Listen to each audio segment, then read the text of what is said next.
Capítulo 15, vamos a ver los versículos del 1 al 11. Hechos, capítulo 15, versículos del 1 al 11. La discusión sobre la gracia. Hechos, capítulo 15, versículos del 1 al 11. No cabe duda que uno de los temas que más ha traído controversia, e incluso me atrevería a decir que más ha traído división dentro de la iglesia cristiana, tiene que ver directamente con el tema de la gracia, porque tiene que ver también con el tema de la salvación. Y este tema ha sido un tema discutido por siglos en la iglesia, de diferentes maneras, en diferentes momentos, por diferentes personajes y teólogos grandes del Señor. Pero la realidad es que no fue el primer momento donde se discutió este tema, sino que este tema se discutió prácticamente desde la iglesia primitiva, como lo vamos a ver el día de hoy. Y bajo este contexto de Hechos, voy a leérselos yo, Hechos capítulo 14, 27 al 28, que son los últimos versículos que vimos la semana pasada, es que iniciaremos obviamente lo que dice el capítulo 15. Dice así: una vez que llegaron a Antioquía, reunieron a la iglesia y le informaron todo lo que Dios había hecho por medio de ellos y cómo Él también había abierto la puerta de la fe a los gentiles, y se quedaron allí con los creyentes por mucho tiempo. El contexto de esto lo sabemos y lo hemos estado viendo, es que tanto Pablo como Bernabé habían estado predicando en diferentes lugares y aprovechaban cada lugar donde llegaban, sobre todo llegaban a las sinagogas, para compartir acerca del evangelio. Y hemos visto que lo compartían a partir de un contexto incluso basado en el Antiguo Testamento, porque obviamente Pablo principalmente era un experto de la Torá, un experto de todo lo que era el Antiguo Testamento como tal. Y vemos que ellos estuvieron compartiendo en medio de todas las circunstancias. Si ustedes leen el capítulo 13, 14, nos vamos dando cuenta cómo estuvieron asistiendo, visitando lugares que eran muy peligrosos, donde habían ladrones, lugares que eran de difícil acceso en su cuestión geográfica, lugares donde los recibían muy bien y lugares donde los recibían a pedradas prácticamente, de manera literal. Y ellos siguieron predicando, pero entonces se toman un tiempo y llegan a Antioquía después de todo esto y se toman un tiempo para testificar acerca de lo que Dios estaba haciendo. Y la semana pasada hablábamos que el testimonio es muy importante. Cuando nosotros hablamos de lo que Dios está haciendo por medio del llamado que Él tiene para nosotros, fíjate muy bien, esa es la finalidad del testimonio, que tú compartas lo que Dios está haciendo en tu vida a otros. No se trata de tú ponerte como el héroe de la historia, sino poner a Cristo como el héroe de tu historia, amén, de lo que Dios está haciendo en tu vida, para que otros sepan que en Jesucristo hay salvación. Y es lo que estaban haciendo también aquí, porque eso, a fin de cuentas, anima a la iglesia. ¿Cuántos de aquí hemos sido animados alguna vez por un testimonio? Yo en lo personal sí. He escuchado testimonios preciosos, impresionantes, de personas que han bendecido mi vida a través de su testimonio, de lo que Dios ha hecho en ellos, y eso me anima a seguir adelante. Pues esto era lo que Pablo y Bernabé buscaban hacer. No es casualidad, recuerda, que el nombre de Bernabé tenga que ver con el dar ánimo. ¿Recuerdas que eso quiere decir Bernabé? Una persona que da ánimo, ¿verdad? Así debemos de ser como creyentes. Es muy importante dar ánimo a los demás para seguir a Cristo. Y entonces, en ese contexto donde todo estaba y todo era paz y felicidad, ¿estamos de acuerdo? ¿Cuántos de aquí hemos pasado tiempos de paz y felicidad en la iglesia? ¿Amén? Bueno, te tengo una noticia. A veces esos tiempos se acaban y llegan otros tiempos por ahí de repente. Y entonces sucede algo muy interesante. Y dice así el versículo 1 del capítulo 15, dice de la siguiente manera: cuando Pablo y Bernabé estaban en Antioquía de Siria, recuerda que estaban platicando su testimonio, llegaron unos hombres de Judea y comenzaron a enseñarles a los creyentes: a menos que se circunciden como exige la ley de Moisés, no podrán ser salvos. Ellos, Pablo y Bernabé, estaban predicando acerca de la gracia de Dios, estaban predicando cómo el mensaje de salvación tiene que ver directamente con creer en el Señor Jesucristo para que tú seas salvo, con creer en que Él pagó tus pecados en la cruz del Calvario y que tomó tu lugar ahí también. Estábamos hablando de un mensaje de fe específicamente. Sin embargo, dentro de eso, en la iglesia y dentro del testimonio que se estaba dando, sucede que llegan unos hombres que tenían un trasfondo totalmente judío, porque recuerda que también, así como le predicaban a los gentiles, seguían predicando a los judíos. Mencionan que es necesario circuncidarse. ¿Esto qué tiene que ver, verdad? O sea, decimos, bueno, ¿y por qué esa cuestión de circuncidarse? Bueno, porque es una costumbre que viene directamente de la religión judía. El circuncidarse después de estar prácticamente recién nacido, unos días después de esto, y a partir de eso era como una señal del pacto de que pertenecían solamente al Señor, una nación perteneciente al Señor. Y entonces aquí surge algo que podemos denominar de la siguiente manera y podemos mencionarlo así: hablar acerca de la ley de Moisés o el celo de la tradición y la religiosidad. Aquí tendríamos que ver con mucho cuidado, hacer un análisis muy profundo acerca de qué motivaba a estos hombres a acercarse y hablar de esto. Si era realmente un amor profundo por la ley de Moisés, o era quizás más una cuestión de celo relacionada a la tradición y a la religiosidad que tenía que ver con el pueblo judío. Y quisiera mencionarte entonces algunos aspectos de esta religiosidad y esta costumbre que seguía el pueblo judío a partir de la ley de Moisés. Por ejemplo, ellos usaban de manera corriente, es decir, constantemente, la Torá o la ley mosaica. Y esta ley designaba lo siguiente: por ejemplo, es una ley que venía a través de la revelación específica dada por Dios a Moisés en el Sinaí. Si tú has leído Éxodo 20, te vas a dar cuenta que ahí habla principalmente de los 10 mandamientos. ¿Lo recordamos? Esos 10 mandamientos que están expuestos ahí. Era el conjunto de mandamientos divinos revelados en Levítico, por ejemplo, en los capítulos 17 al 24. Cuando hablamos de esta ley de Moisés, estamos hablando del Pentateuco, que viene precisamente de la palabra penta, que quiere decir 5, y está hablando de los libros de Génesis, Éxodo, Levítico, Números y Deuteronomio. Eso es el Pentateuco atribuido a Moisés, donde nos habla desde la creación hasta todo el relato en relación al pueblo de Israel y cómo finalmente se les es expuesta la ley. Y ya nos habla también acerca del Antiguo Testamento en general, que es conocido como el Tanakh o el Migrá, también, Tanakh o el Migrá. Entonces, la Torá, que es el Pentateuco, y también lo que es el Tanakh, que está hablando también de los profetas, está hablando de la ley de Moisés en general. Bueno, estos hombres estaban respaldados en su tradición religiosa a partir de todo esto. ¿Estamos hasta aquí bien? Eso es muy importante de entenderlo. Y ahorita vas a ver por qué es que te estoy explicando todo esto. Muy bien. Para que nos quede todavía más claro, tenemos que tener lo siguiente. Cuando hablamos de la ley de Moisés, estamos hablando de 613 mandamientos de hacer y no hacer, relacionados con aspectos ceremoniales, morales y civiles. Y entre ellos, entre esos 613, están los 10 mandamientos, es decir, mandamientos ceremoniales relacionados, por ejemplo, al lugar, a la carpa que levantaban para poder dar adoración al Señor. Todo lo que se tenía que hacer, los sacrificios que se tenían que hacer, cómo se deberían de realizar. Morales y civiles en relación a las cuestiones sociales. Por ejemplo, imagínate qué fuerte. Antes, en esa ley de Moisés, cuando a un hijo le faltaba el respeto a su padre, ¿qué crees que pasaba con ese hijo? Lo sacaban y lo apedreaban y lo mataban. Está fuerte, ¿verdad que sí? Eso está en la ley de Moisés. Junto con eso venían otro tipo de leyes. Por ejemplo, las leyes que tenían que ver cuando un matrimonio desechaba, sobre todo el hombre, a la mujer, así lo menciona. Y cómo se le daba una carta de divorcio para que esta mujer no fuera repudiada en otro lugar, sino pudiera seguir también su vida, por ejemplo. Entonces nos habla de aspectos ceremoniales, morales y civiles, y entre ellos los 10 mandamientos, que gran parte de los 10 mandamientos tienen que ver con un bien social. ¿Estás de acuerdo? Te lo voy a poner muy fácil. Dentro de los 10 mandamientos, ¿quién se acuerda del de no mentirás? Yo quiero preguntarles, ¿a quién de aquí le gusta que le mientan? Que diga, ¡ay, qué padre, me mintió! ¿verdad? Nadie, ¿verdad que no? Es un mandamiento de Dios que cuando lo cumples realmente te beneficia a ti. ¿Estás de acuerdo? ¿Quién de los que están aquí les gustaría que les robaran? ¿Verdad que no? Entonces es un mandamiento que te beneficia a ti. Entonces tiene que ver también con lo social, con lo civil. Pero son 613 mandamientos. 613 mandamientos. Aquí quiero hacer una connotación ahí en relación. Los cristianos, dijo por ahí alguien, esto es un comentario anónimo, no tiene autor reconocido, pero dice lo siguiente: los cristianos se enojan mucho con otros cristianos que cometen pecados muy diferentes a los pecados que ellos mismos cometen.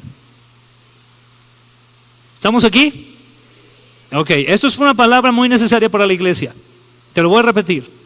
Los cristianos se enojan mucho con otros cristianos que cometen pecados muy diferentes a los pecados que ellos mismos cometen.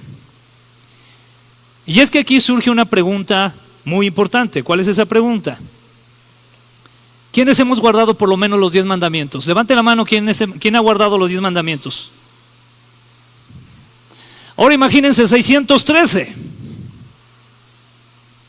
¿Quién los podremos guardar? Sin embargo, vemos aquí a este grupo de judaizantes que llegan con Pablo y Bernabé, que están hablando de la gracia de Dios, están hablando de esa salvación que es un regalo de Dios. Y entonces estos judíos llegan y le dicen, no, pero hay que circuncidarse. ¿Te suena familiar el día de hoy? Déjame te digo por qué. A veces nosotros como cristianos nos escandalizamos con cierto tipo de pecados con los que algunos de nuestros hermanos en la fe están lidiando, están luchando, porque se nos hacen muy escandalosos, pero no vemos los de nosotros, lo que tenemos en nuestro corazón. Y es de donde viene esta frase que te leí, ¿verdad? De que los cristianos se enojan mucho con otros cristianos que cometen pecados muy diferentes a los pecados que ellos mismos cometen. Es correcto, todos, su gracia, el Señor nos está llevando en un proceso de santificación, ¿verdad? De ir abandonando el pecado. Aquí no se trata de apapachar el pecado, ¿estamos en lo correcto ahí? Pero sí se trata de abundar en la gracia. Porque tú y yo estamos aquí ahora sentados en un lugar y nuestro corazón está latiendo y nuestra mente está fresca porque es la gracia de Dios y la misericordia de Dios en nuestra vida la que nos mantiene aquí. Y entonces aquí sucede esto, ¿no? Y empieza a haber esa controversia. Y el problema no es que surjan controversias así, sino el problema es cómo las manejamos. Y eso es muy importante también que lo cuidemos. Versículo 2 del capítulo 15 dice así: Pablo y Bernabé no estaban de acuerdo con ellos y discutieron con vehemencia. Finalmente, la iglesia decidió enviar a Pablo y a Bernabé a Jerusalén, junto con algunos creyentes del lugar, para que hablaran con los apóstoles y con los ancianos sobre esta cuestión. Repito la primera parte del versículo 2. Pablo y Bernabé no estaban de acuerdo con ellos y discutieron con vehemencia. ¿A cuántos de los que estamos aquí nos ha pasado que en algún momento surge alguna temática doctrinal, alguna temática bíblica o teológica que nos causa controversia y podemos discutir también con vehemencia? ¿A qué se refiere esto de discutir con vehemencia, verdad? Bueno, cuando está hablando acerca de discutir con vehemencia, pues quiere decir hacerlo de una manera fuerte. Tú estás mencionando algo, tiene que ver incluso con el tono de voz que utilizas, con el volumen de voz que utilizas, con la manera que utilizas también tus gestos, tu postura. Todo eso tiene que ver con la vehemencia. Entonces yo me imagino precisamente allí a Pablo y a Bernabé, algo así como lo que tenemos ahí en las imágenes, discutiendo con vehemencia, ¿verdad? Diciéndoles acerca de esta cuestión que estaba trayendo los judíos de circuncidarse, ellos diciendo, pues no es necesario esto. Y entonces están ellos discutiendo con vehemencia, pero vemos que dentro de la discusión ellos reaccionaron de una manera diferente. ¿Qué fue lo que pasó aquí? Discutieron con vehemencia y entonces dice ahí el versículo 2 que se dejaron de hablar y cada quien hicieron su grupo. ¿Eso dice? Dice, finalmente la iglesia que estaban allí en Antioquía decidió enviar a Pablo y a Bernabé a Jerusalén junto con algunos creyentes del lugar, seguramente creyentes que estaban más de acuerdo con la cuestión judaizante o que quizás estaban neutrales, podría ser. Pero deciden entonces enviarlos a ellos a Jerusalén. Dice, junto con algunos creyentes del lugar, para que hablaran con quienes, con los apóstoles y con los ancianos sobre esta cuestión. Es decir, para que hablaran con hermanos que tenían más experiencia en el Señor, que tenían más tiempo en el Señor, sobre todo los apóstoles que habían estado directamente en el ministerio del Señor Jesucristo, junto con Él, ¿verdad? Y no solamente con ellos, sino con los ancianos, pastores o líderes que se estaban levantando ya también en Jerusalén. Recuerden que para ese momento ya la iglesia de Jerusalén tenía un gran número de creyentes. Entonces no se quedan con eso, sino que dicen, escuchan la discusión, los argumentos, pero dicen, ok, vamos entonces, esta situación que está tan acalorada, vamos a llevarla a los líderes para ver qué decisión o qué dirección por parte de Dios podemos también tomar. Y esto fue lo que sucedió. Entonces aquí vamos a hablar de algo que yo quisiera mencionarlo como una vehemencia bien encausada. ¿Por qué lo digo de esta manera? Porque a veces nuestra vehemencia no está tan bien encausada. Esa es la realidad. Mucho de lo argumentativo a veces tiene que ver con ganar yo. No que gane la palabra tanto, sino no que gane lo que Dios quiera, sino ganar yo. Yo quiero tener razón. Y como yo quiero tener razón, voy a hacer todo lo posible, me voy a enojar todo lo que pueda y echar todos los gritos que pueda para tener yo la razón. Eso es una vehemencia mal encausada. Pero cuando buscamos una vehemencia bien encausada, es una vehemencia que busca en primer lugar honrar a Dios. Amén. Que los argumentos que estamos buscando, las conclusiones en temas teológicos, a final de cuentas busquen traerle la honra a Dios, glorificar a Dios. Que como creyentes seamos mejores creyentes. A mí alguna vez me tocó escuchar a alguien que hablaba precisamente en esta discusión que a veces se tiene entre los arminianos y los calvinistas, ¿verdad? Es decir, el arminiano que cree que la salvación se pierde y el calvinista que cree que la salvación no se pierde. Esos grupos existen. Y es más, para que nadie se asuste aquí habemos de ambos grupos. ¿Amén? Ok. Y alguien decía por ahí, si esa doctrina en la que tú estás sientes que está respaldada en el Señor y te está acercando más a Él y te hace vivir en una vida donde le honres, está bien. Y es complicado decirlo, ¿verdad? Porque yo sé que toca y trastoca mucho de lo que precisamente a veces tocamos como una doctrina muy personal. Pero es importante buscar que por encima de todo eso le dé honra al Señor. Entonces va a buscar también exaltar al Señor Jesucristo. A final de cuentas siempre se debe de buscar exaltar al Señor Jesucristo. Se debe de buscar también dar claridad y firmeza al mensaje del Evangelio. Cuando una doctrina o un tipo de discusión o tema ya no está dándole gloria al Señor, se está alejando del Evangelio, entonces ahí sí debemos de tener ya cuidado. Ahí sí ya cuidado con eso, ¿verdad? Cuando por ejemplo algunas personas, hay un movimiento que buscan supuestamente leer la Biblia y todo esto, pero piensan que el dirigente de este movimiento es Jesús mismo, hecho un hombre, y específicamente, bueno, esto era un hombre que se llamaba Jesús Miranda, no sé si escucharon a alguien de ese personaje, y este hombre surge y él dice que él es como una reencarnación de Jesús. Bueno, él decía que nunca iba a morir, se enfermó de cáncer y murió, pero después siguió su esposa. Y su esposa ahora dice que ahora ella que en ella ahora está la encarnación de Jesús. Y hay gente siguiéndola. Eso aleja totalmente del Evangelio, ¿te das cuenta? Aleja totalmente la vista del autor y consumador de nuestra fe, que es ¿quién? Cristo Jesús. Entonces debe buscar una vehemencia bien encausada, dar claridad y firmeza al mensaje del Evangelio. Y por último y muy importante, ¿estamos listos para esto? Porque esto es directamente para ti también, ¿amén? Busca ser de bendición para la iglesia. Si tu vehemencia está buscando nada más tú ganar, tu argumento, está mal. Si tu vehemencia está buscando que la iglesia sea edificada, que la iglesia sea bendecida y siga creciendo, está bien. Es una vehemencia bien encausada, por amor a la iglesia. Amén, hermano. Porque realmente te preocupas porque tu hermano crezca en el Señor, porque realmente te preocupas porque tu hermano sea bendecido, porque realmente te preocupas porque tu hermano pueda servir al Señor y pueda seguir el llamado que Dios le ha dado. Es una vehemencia bien encausada. Entonces el punto aquí no es que esté mal, ¿verdad? Sino al contrario, hay que encausarla de manera correcta. Eso es lo importante. Versículo 3. Entonces dice lo siguiente: la iglesia envió a los delegados a Jerusalén, quienes de camino se detuvieron en Fenicia y Samaria para visitar a los creyentes. Les contaron, para alegría de todos, que los gentiles también se convertían. Qué interesante me es esto, porque estamos hablando de una situación donde ellos tienen una cuestión que es un argumento controversial y van al asunto, ¿verdad? ¿Cuántos de los que estamos aquí regularmente cuando estamos en una controversia y una situación que queremos resolver, qué queremos? Resolverla ya, ¿verdad? ¿Sí o no? ¿Verdad que sí? No, pero hay que resolverlo, ¿no? Y a lo mejor hasta te pueden decir, esto pasa mucho en los matrimonios, que dicen, no, mira, ya mejor hay que respirar, tomarnos ahorita un break para no decir de más, y a veces, ya sea él o ella, no, pero no, que ahorita tenemos que, ¿verdad? Pasa eso. ¿Sí nos ha pasado? Dicen, no, a nosotros nunca nos pasa. Sí pasa a veces.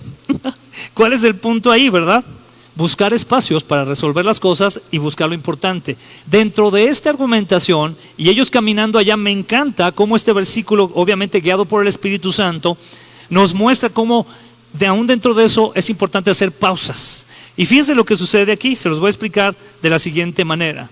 Aún en medio de una muy importante encomienda, podemos darnos el tiempo, por ejemplo, para visitar, para amar, cuidar y animar a nuestros hermanos en la fe, es decir, a la iglesia de Cristo. Tanto Pablo como Bernabé y las personas que iban con ellos ya iban a Jerusalén para ver qué pasaba con esa cuestión de la circuncisión. Pero dijeron, oye, pues aprovechando, vamos aquí por el camino, aquí hay unas iglesias, nos detenemos un ratito, nos echamos un taquito, un café y platicamos con ellos, ¿verdad? Y vamos a animarlos y bendecirlos también. Aquí te das cuenta que esa es una señal de que para ellos era más importante el ministerio que el resolver una cosa argumentativa. No se detuvieron en eso. Esto está muy implícito, pero es la realidad, es lo que estaba pasando, ¿verdad? Quiero leértelo una vez más. Allí el 3 dice, la iglesia envió los delegados a Jerusalén, ¿quienes de qué? De camino. ¿Qué hicieron? Se detuvieron en Fenicia y Samaria para visitar a los creyentes. Dijeron, bueno, pues aquí hay creyentes, de una vez hay que visitarlos. No traían en mente la cuestión de, no, tenemos que resolverlo, a ver quién gana, el rojo o el azul, no. Sino que ellos tenían en su corazón muy en claro la misión para la cual el Señor los había traído. Y por eso es que te menciono esto. Nosotros tenemos una encomienda muy importante y obviamente por un lado es defender la Escritura, amén. Y más aún ahorita ante tanto ataque a la palabra de Dios, ante tantas ideologías, filosofías que tratan de atacar a la palabra de Dios. Pero en medio de todo eso, hermano, tenemos que darnos un relax, porque necesitamos el tiempo para visitar a nuestros hermanos, para amarlos, para cuidarlos, para animarlos. Es decir, para ser iglesia. Porque la iglesia, hermano, no es un lugar solamente, no debe ser un lugar donde solamente estemos cada domingo y nos vayamos, sino que debe ser un lugar donde cada congregante, cada persona debe tener en su mente también una preocupación para ver de qué manera puede bendecir al otro. Y sabes, esa es una de las áreas débiles de la iglesia, porque pensamos que es suficiente con cumplir, en el caso de aquellos que sirvan, con un área donde sirves, pero la verdad es que hace mucha falta bendecirnos unos a otros. Pero eso solamente lo va a hacer alguien que tenga la presencia de Dios en su vida, que esté lleno del Señor. Y como lo hemos mencionado en otras ocasiones, uno de los nombres del libro de los Hechos es el libro de los Hechos del Espíritu Santo. Solamente por medio del Espíritu Santo podemos tener el poder para tener esa preocupación genuina, donde nos amemos, nos cuidemos, nos visitemos, en medio de todos los de Estados Unidos dicen el rush hour, le dicen, o sea, la hora así de tráfico, ¿verdad? Tener el tiempo. ¿Sabes por qué, hermano? Porque si tú estás esperando el tiempo perfecto y estás esperando tener tiempo, te tengo una noticia: nunca lo vas a tener. ¿Sí me escucharon? Si tú estás esperando tener tiempo y estás esperando, es que ahora es la condición perfecta para servir al Señor, y Señor, estoy esperando eso, ¿verdad? Que tus ángeles me hagan un vallado con las espadas como los 15 años, y entonces ya, ¿no? Tú tienes que hacerte tiempo para el Señor. Y muchos de los que están aquí, y esto lo quiero decir con vehemencia, hablando de vehemencia, Dios les ha dotado de muchos dones y talentos que yo no entiendo en qué están esperando. Perdóname, a lo mejor ya no me vas a amar después de esto, pero de verdad yo no sé qué están esperando. Yo a veces en mi oración digo, Señor, que vean lo que les has dado, para que lo pongan a tus pies y te sirvan. Y dejen ese pensamiento de que esto es un club social. Porque no es un club social, es la iglesia de Cristo. Y dice la palabra que las puertas del infierno no van a prevalecer contra ella. Entonces tenemos que ir a la ofensiva, hermano. Tenemos que ir adelante. Y Dios ha puesto en ti dones y ha puesto talentos que si tú los sigues manteniendo ahí, pues ahí van a estar. Pero Dios quiere que los pongas a trabajar. En medio de tu agenda apretada, en medio de tus mil quehaceres, te aseguro que si tú buscas hacerte el tiempo, lo vas a hacer. Lo vas a hacer. Y eso es muy importante. Versículo 4, regresa ahora sí a la situación. Dice, cuando llegaron a Jerusalén, toda la iglesia, incluidos los apóstoles, es decir, aquellos hombres que habían caminado junto a Jesús, que estuvieron sirviéndole en el ministerio directamente, y los ancianos, los líderes, los pastores en ese momento, dice, dio la bienvenida a Pablo y a Bernabé, quienes les informaron acerca de todo lo que Dios había hecho por medio de ellos. ¿Qué sucede? Que entonces llegan Pablo y Bernabé, los reciben y ellos comienzan a platicar, ¿verdad? Miren, el Señor nos ha estado usando para llevar la palabra en las sinagogas, para llevar la palabra a los gentiles, para que se conozca el Evangelio. Empezaron a platicar de esto. Y entonces viene aquí la situación, versículo 5. Pero después, algunos creyentes que pertenecían a la secta de los fariseos, y ya eran creyentes, amén. Atención en esto, ya eran creyentes, para que nadie vaya a pensar, no, pues es que yo creo que ni eran salvos. No, ya eran creyentes. Dice, pertenecían a la secta de los fariseos, se pusieron de pie e insistieron. Ahí sí hubo una insistencia, ¿verdad? ¿Qué insistieron? Los convertidos gentiles deben ser circuncidados y hay que exigirles que sigan la ley de Moisés. Entonces Pablo y Bernabé estaban hablando acerca de lo que Dios estaba haciendo, y entonces este grupo se levanta y dice, no, pero a ver, a lo que vinieron, ¿verdad? Porque seguramente ya sabían, ¿verdad? Lo que vinieron. A ver, aquí es importante que todos los convertidos tengan que seguir las leyes de Moisés. ¿Nos sigue sonando familiar? ¿Sabes que a veces tú y yo imponemos cargas a las personas que ni nosotros podemos llevar? Y con esto lo digo con mucho cuidado porque no quiero comprometer la palabra del Señor. Porque no es que, y lo sabemos ya, no es que las obras nos salven, amén. Las obras no nos salvan. Pero cuando tú eres salvo, entonces se produce o se debe de producir en ti obras buenas. Porque eso es un ejemplo o es una señal de tu salvación. Pero es muy diferente. Entonces, ¿qué fue lo que sucedió? Versículo 6. Así que los apóstoles y los ancianos se reunieron para resolver este asunto.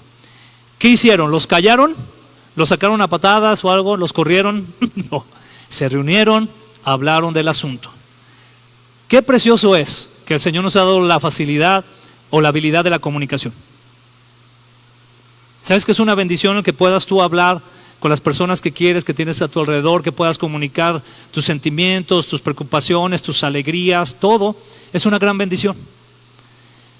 De hecho, está más que comprobado, ¿verdad?, que el nivel de comunicación que tenemos los seres humanos está muy por encima de cualquier otro ser creado en la tierra. Y es que el Señor nos lo ha dado porque lo necesitamos. Pero también es una de las áreas que usamos de una manera muy mal, de una manera no adecuada. Y es algo que podemos aprender aquí, dentro de la iglesia. Dice, así que los apóstoles y los ancianos se reunieron para resolver el problema, el asunto que estaban viviendo. La iglesia debe de resolver asuntos, amén. Debe de reunirse y debe tener la capacidad de resolver asuntos que se van dando en el transcurso de la vida misma de la iglesia. Debe de tener esa capacidad de hablar, de escucharse con amor en Cristo, con vehemencia, con una vehemencia adecuada, como lo mencionaba, que busca honrar al Señor, que busca honrar a Cristo Jesús, que busca bendecir a la iglesia, con esa vehemencia. Y aquí sucede algo increíble. Versículo 7, dice así: en la reunión, después de una larga discusión, es decir, se tomaron su tiempo, Pedro, es decir, se quitan las cámaras de enfocar a Pablo y Bernabé, amén, y van con Pedro.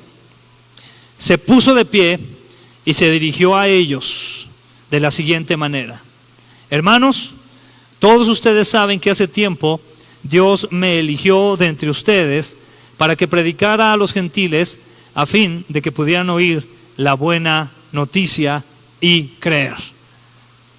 ¿Se acuerdan que en algún momento dado Pedro fue llamado por el Señor en una visión? ¿Se acuerdan? Si no me equivoco, creo que es Hechos 10.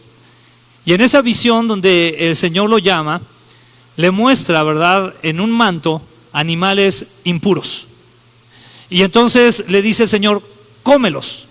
Esos animales eran impuros para el judaísmo, es decir, no podían comer de esos animales porque era como algo, un pecado muy terrible. Y el Señor dice, cómelos. Y entonces Pedro como que dice, pero ¿cómo, verdad? Y el Señor le dice, es que lo que yo he santificado tú no lo llames impuro. Y ahí Dios le hace entender la relevancia del llamado que tenía para llevar el mensaje de salvación no solamente a los judíos, sino también a ti y a mí, que somos gentiles, que estamos fuera de la nación de Israel, ¿ok? Esa nación tan preciosa que fue apartada por Dios, pero que también ahora, por medio de esa nación, nosotros estamos siendo beneficiados al recibir también la salvación de nuestro Señor Jesucristo. Y entonces Pedro es enviado, ¿verdad?, a la casa de este funcionario y le predica a él y le predica a toda su familia y los bautiza incluso. Y él se dio cuenta ahí cómo el Espíritu Santo llega y toma a todos los de ese lugar y hasta empiezan a hablar en nuevas lenguas, dice la palabra. ¿Y qué sucede entonces? Que el Señor le demuestra ahí que también era para los judíos. Y en su momento hablábamos de lo siguiente, decíamos que a veces tú y yo, aún en estos tiempos, nos queremos tomar la facultad de decidir para quién es la salvación y para quién no. ¿Seguimos aquí? A veces queremos darnos esa como autoridad. No, pero no, es que mira cómo se viste, es que mira cómo habla, es que... Y nosotros queremos decir, no, pues no ha de ser, ese no ha de estar predestinado, mejor no le... ¿No? No, eso no te toca a ti. A ti y a mí nos toca llevar el mensaje a toda criatura, dice la Escritura. El Espíritu Santo se encargará de lo demás. Pero así como a Pedro, Dios le ha hecho ver a muchos de nosotros que nosotros lo que tenemos que hacer es llevar ese mensaje de salvación, amén. Y que el Señor haga la obra. Estábamos viendo ayer o antier, ¿cuándo fue? Ayer fue o antier la película me impactó mucho esa película, se llama Revolución de Jesús, y yo sé que tiene sus controversias y todo, ¿verdad? Lo sé. Pero me impacta mucho la vida del pastor Chuck Smith, que fue el fundador precisamente de la denominación Capilla Calvario. Y me impacta mucho porque en los años 1968, él estando en su casa, en su iglesia era una iglesia muy tradicional, y de repente le toca conocer a un hippie de ese tiempo. Y este hippie tenía un llamado de Dios, en medio de las drogas y todo el asunto, Dios lo llama, lo rescata, pero entonces él sigue teniendo sus amigos hippies. Y para no hacerse larga la historia, este hombre llega y empieza a traer a la casa del pastor Chuck Smith a muchos de esos hippies. Ese año, 1968 al 70, más o menos 72, fue conocido como el año de mayor avivamiento en la historia entre jóvenes del Evangelio.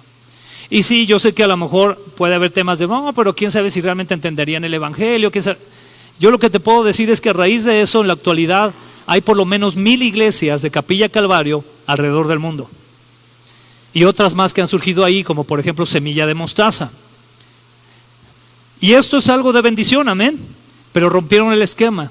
¿Qué hubiera pasado si el pastor Chuck Smith hubiera dicho, no, ese está regreñudo, ese no lo voy a recibir? No, mira la ropa que traían. Imagínate, hubo un momento donde, por ejemplo, ellos caminaban descalzos, ¿verdad? No sé si a alguien de aquí le tocó ser hippie, pero bueno, andaban descalzos, o conocerlos, ¿verdad? Y entonces el grupo de ancianos de la iglesia del pastor estaban preocupados porque estos jóvenes estaban ensuciando la alfombra de la iglesia. ¿Sabes qué hizo el pastor Chuck Smith?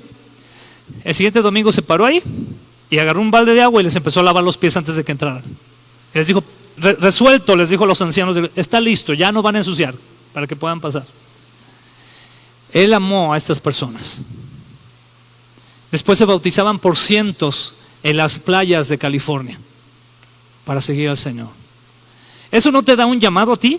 ¿Sabes que hay mucha necesidad allá afuera? Hay jóvenes que necesitan que les lleves la palabra del Señor. Hay jóvenes que necesitan, más allá de que estemos catalogándolos de alguna manera u otra, necesitan conocer de Cristo. ¿Y sabes quién les tiene que hablar? Tú y yo, el que tienes al lado, atrás de ti, enfrente. Tú y yo tenemos que hablarles. Pero tenemos que salir de esa mentalidad selectiva, ¿verdad? Decir, no, es que yo creo que él sí, se ve que es una buena persona, entonces él sí debe de recibir el Evangelio. No. Si el Señor te guía a llevar el Evangelio a alguien, hazlo. Eso es muy importante. Versículo 8. Dice precisamente aquí, Pedro continúa, Dios conoce el corazón humano y Él confirmó que acepta a los gentiles al darles el Espíritu Santo, tal como lo hizo con nosotros. Él no hizo ninguna distinción entre nosotros y ellos, pues les limpió el corazón. ¿Por medio de qué? De la fe. Por medio de la fe. Versículo 10. Entonces, ¿por qué ahora desafían a Dios al poner cargas sobre los creyentes gentiles con un yugo que ni nosotros ni nuestros antepasados pudimos llevar? Esa es la gran pregunta, ¿verdad? Porque es por medio de ¿qué? De la fe en el Señor Jesucristo. Versículo número 11. Nosotros creemos que todos somos salvos de la misma manera, por la gracia no merecida que proviene del Señor Jesús. Ninguno de nosotros aquí podemos decir, el Señor me eligió y el Señor me salvó porque yo era, wow, ¿verdad? Y se sorprendió conmigo, porque era tan buena persona. No, de haber dicho, no, hasta me rogó. No podemos decir eso. O sea, éramos lo peor, ¿verdad? Porque nuestros pecados nos ensuciaban. Sin embargo, Él nos da esa gracia que no merecíamos por medio del Señor Jesús. ¿Cuántos dan gloria a Él? Por medio de Jesús tenemos esa gracia. No la merecemos, pero Él dice, aquí está, ¿la quieres? Eso es muy importante. Efesios capítulo 2 versículos 8 al 9 dice así: Dios los salvó por su gracia cuando creyeron. Ustedes no tienen ningún mérito en eso. Es un regalo de Dios. La salvación no es un premio por las cosas buenas que hayamos hecho. Así que ninguno de nosotros puede jactarse de ser salvo. Amén. Es un regalo de Dios. Podemos decir lo siguiente: la gracia no depende de lo que hemos hecho por Dios, sino de lo que Dios ha hecho por nosotros. Pregunta a las personas qué deben hacer para llegar al cielo y la mayoría responde, sé bueno. Las historias de Jesús contradicen esa respuesta. Todo lo que debemos hacer es clamar ayuda al Señor. Palabras de Philip Yancey. Qué importante es eso. Somos unos necesitados de Dios, amén. Y llegamos delante de su presencia, lo que decimos, Señor, ayúdame, te necesito, Señor. No puedo yo, Señor. Estoy imposibilitado, Señor, para hacer algo que me acerque a ti. Ayúdame, dame fe. Y entonces el Señor nos da fe en su gracia, porque le crees a Él. Eso es lo importante de la fe. ¿Te fijas qué cuestión tan interesante, verdad? Y tan relevante en el ser humano. Y que por eso a muchas personas que tratan de vivir en su propia justicia les cuesta mucho trabajo entender. Muchas personas cuando les dices, cree en el Señor, pon tu fe en Él, muchos te dirán, ay, pero con eso, ya con eso. Pues sí, porque eso dice la Biblia. Cree en Él, cree en el Señor Jesucristo. Tanto amó al Señor, ¿verdad? Que dio su único Hijo para que todo aquel que en Él crea, no se pierda, mas tenga vida eterna. Creerle al Señor, creer en Él. Como último versículo, Romanos 6, del 1 al 2, dice así. Y con este quiero cerrar para que nos quede claro también y no haya malinterpretaciones, ¿verdad? A lo siguiente. Dice así, ahora bien, estando en esa gracia en Cristo, ¿deberíamos seguir pecando para que Dios nos muestre más y más su gracia maravillosa? Por supuesto que no. Nosotros hemos muerto al pecado. Entonces, ¿cómo es posible que sigamos viviendo en pecado? Y esa es la otra cara de la moneda. Amén, hermanos. Somos salvos, pero somos salvos para honrarle. Entonces cuidemos también esa área, ese aspecto, donde a veces decimos, bueno, como ya estoy en la gracia, puedo hacer y deshacer. No. Al contrario, hemos muerto al pecado. ¿Cómo es posible entonces que sigamos viviendo en pecado? Oremos al Señor, amén. Padre, te damos muchas gracias por ese tiempo de bendición que nos das a través de tu palabra, Señor. Qué preciosa es, Señor. Gracias porque vemos tu amor, Señor, para nosotros, cuando nos permites abrir las Escrituras, Señor, y nos sigues hablando.